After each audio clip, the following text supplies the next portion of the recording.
Good morning! Dahil Mother's Day dito sa Sweden, so ayan, nag-request ang aking anakis na ang kanyang breakfast ay pancake. So ayan na nga, tamang busy na siya dyan. Talagang pag gumagawa kami ng pancake, may banding namin mag-ina yan. So siya yung naglalagay niyan. So ayan, then magmi-mix. Yung mga ganyang ganap. Kasama rin natin sila sa ating mga gawain. At sa same time, matututo sila. So ayan, alam nyo na kung saan nagmana ang aking anakis. At naka-outfit, naka-boots ang lola nyo. So ayun nga mga kaswiti, tamang luto na kami dyan. Kahit alam niya na yung gagawin niya, then gusto nila sila na lang yung nandyan, pero hindi pwede, lalo na at mainit ang kawali, di ba? Diyan pa rin tayong mga nanay para sila ay alalayan. So ayan na nga, hindi na ako nakapag-video nung nag-breakfast kami, nakamakain ng pancake. So ayan, dumating ang kanyang lola at gumawa na rin sila ng cake. So ayan, first time hindi gumawa ng cake. So ba naman talaga siya nag-enjoy. Men vi gjorde pepparkakor. Ja, det var jätteroligt.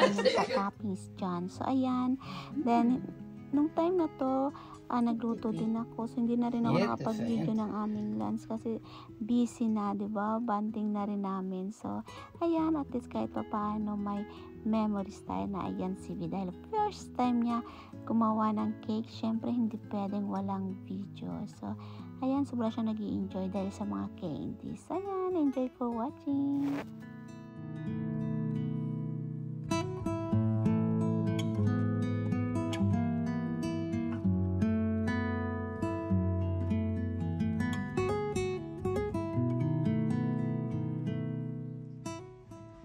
Vad fin den blev.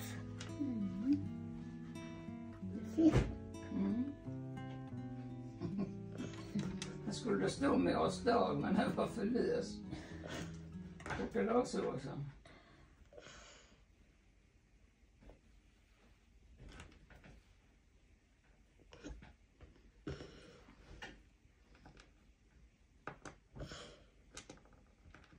Och då vill jag ta... Si Bernard, ano yan? Ayos.